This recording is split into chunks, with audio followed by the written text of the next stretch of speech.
दोस्तों, आप सभी का स्वागत है एक नई वीडियो में।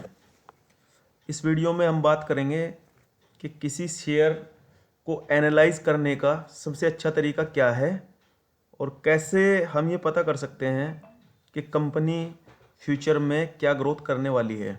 इसके लिए मैं जो इस्तेमाल करूँगा वो सॉफ्टवेयर है स्क्रीनर।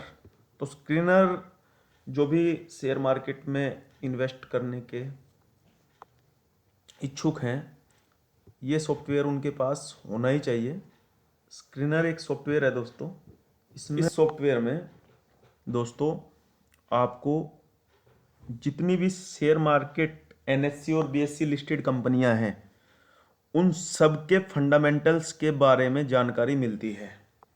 तो दोस्तों, इसमें कंपनी के बारे में हम कैसे देख सकते हैं मैं आपको बताता हूँ। मान लीजिए हम कोई भी एक अच्छी कंपनी उठा लेते हैं। मैंने लांसर कंटेनर को उठा लिया। ये एक स्मॉल कैप कंपनी है। इस कंपनी में दोस्तों हम देखेंगे स्क्रीनर हमें क्या क्या बताता है। तो ये देखिए दोस्तों, ये यहाँ पे इसका मार्केट कैप बता रहा है 1362 करोड़, करंट प्राइस 227 रुपये। इसने हाई कितने रुपए का हाई लगाया है? 259 रुपये। लो क्या है? 76.1। इसका पी क्या है? 31.5। बुक वैल्यू क्या है? डिविडेंड यील्ड क्या है? ये सारी चीज़ें हमको फंडामेंटल्स बताता है। अब दोस्तों, हमको फंडामेंटल्स में देखना क्या है? जो भी न्यू इन्वेस्टर शेयर मार्केट में आते हैं तो वो कोई भी शेयर ले लेते हैं। उनको ये पता नहीं होता कि उनको क्या शेयर में, मतलब किसी शेयर में क्या चीज़ें देखनी है फंडामेंटल्स के अंदर। तो दोस्तों, ये सॉफ्टवेयर आपको इसमें बहुत ज़्यादा मदद करता है और वो मैं बताऊंगा कि आपको देखना क्या है। दोस्तों, किसी भी शेयर को एनालाइज करने से पहले हम जाएंगे जो सबसे नीचे वाला पार्ट है। सबसे पहले हमको ये देखना है। जो भी न्यू इन्वेस्टर होगा दोस्तों, ये देखिए, ये जो एरो की है, आप यहां ध्यान से देखिएगा। ये जो रोस है, रोस रिटर्न ऑन कैपिटल एम्प्लॉयड, सबसे पहले आपको ये देखना है। अगर कंपनी अच्छी है तो उस कंपनी का ये जो पार्ट है डबल डिजिट में होगा। उस कंपनी का रोस जो है डबल डिजिट में होना चाहिए। और अगर वो लगातार बढ़ता हुआ है, जैसे इस कंपनी का हम देख रहे हैं 13, 31, 28, 22, 22, 42, तो एक स्टैटिक रोस अगर हम देखें तो इस कंपनी का लगभग 25 या 26 का है। तो रोस हमेशा दोस्तों ये बढ़ता हुआ होना चाहिए और डबल डिजिट में होना चाहिए, तो वो कंपनी एक अच्छी कंपनी होती है। अब दूसरी बात दोस्तों, दूसरी चीज आपको क्या देखनी है? आप देखेंगे दोस्तों इस कंपनी की सेल्स क्वार्टरली बेसिस पे, ईयरली बेसिस पे। अब मैं आपको दिखाता हूं। इस कंपनी की सेल्स देखिए आप। हम यहां देखते हैं सितंबर जून 2021 में, यहां देखिए दोस्तों एरो की है जहां पे 101 करोड़ रुपए की सेल थी। सितंबर में 122 करोड़, 21 में 155 करोड़, 22 में, मार्च 22 में 218 करोड़ और जून 2022 में 205 करोड़। दोस्तों, एक आधे क्वार्टर को हम एक्सेप्शन के तौर पे छोड़ देते हैं। बाकी इस कंपनी की अगर सेल्स आप देखेंगे तो सेल्स लगातार बढ़ रही हैं। तो कंपनी की सेल्स हमेशा लगातार बढ़ती हुई होनी चाहिए। तीसरी चीज हम देखते हैं दोस्तों ओपीएम। ओपीएम ये जो एरो की के पास है, OPM operating profit margin. Operating profit margin दोस्तों डबल डिजिट में हो तो बहुत अच्छी बात है, नहीं तो ओपीएम जो है दोस्तों वो स्टैटिक होना चाहिए। जैसे इस कंपनी का ये देखिए, सितंबर 2021 के क्वार्टर में 8% है, दिसंबर में 9%, 8%, 9%, 10%। यानी कि कंपनी का जो ऑपरेटिंग प्रॉफिट मार्जिन है वो लगातार बढ़ता हुआ होना चाहिए या बिल्कुल कांस्टेंट होना चाहिए। वो उसमें ज़्यादा मतलब डिप नहीं होना चाहिए या ज़्यादा एकदम से भागने वाला नहीं होना चाहिए।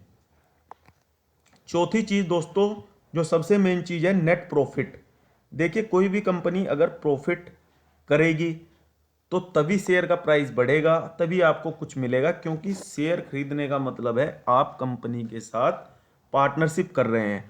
तो पार्टनरशिप में प्रॉफिट अगर कंपनी को नहीं होगा तो आपको भी फायदा नहीं होगा।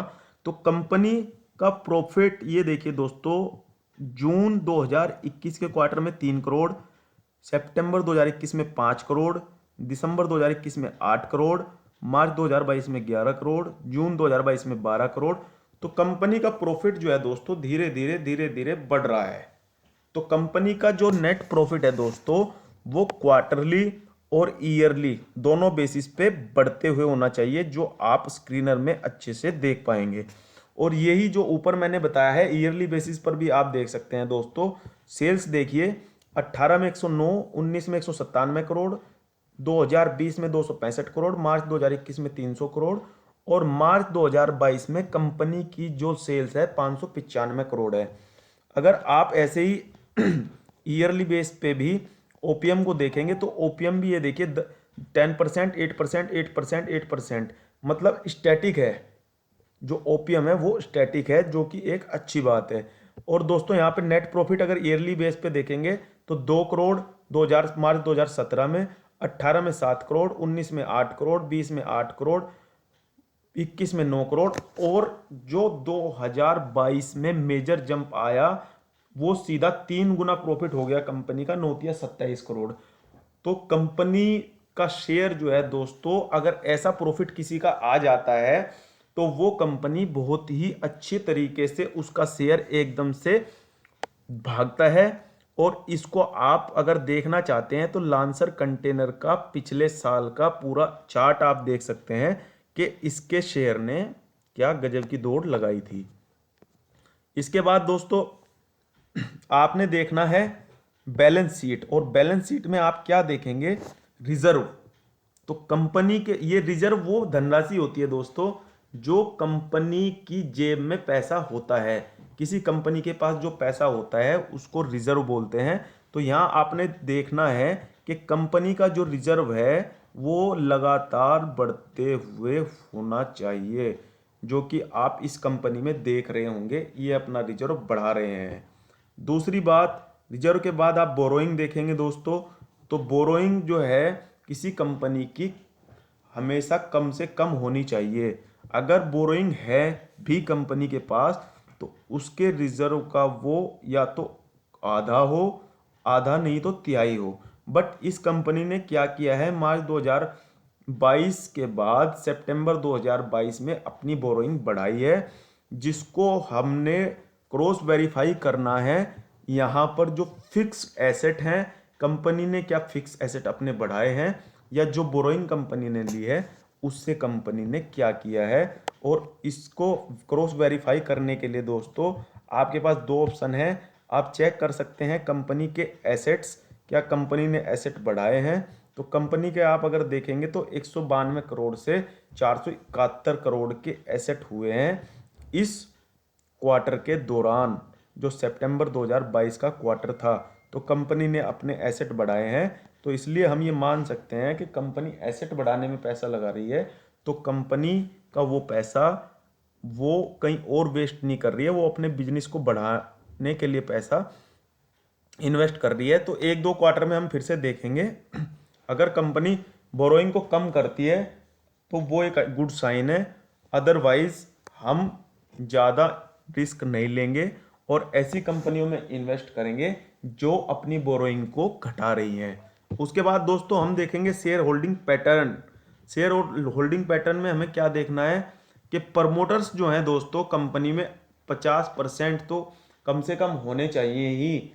50% प्रमोटर्स होने चाहिए बिल्कुल कंपनी में, जो एक अच्छा साइन होता है।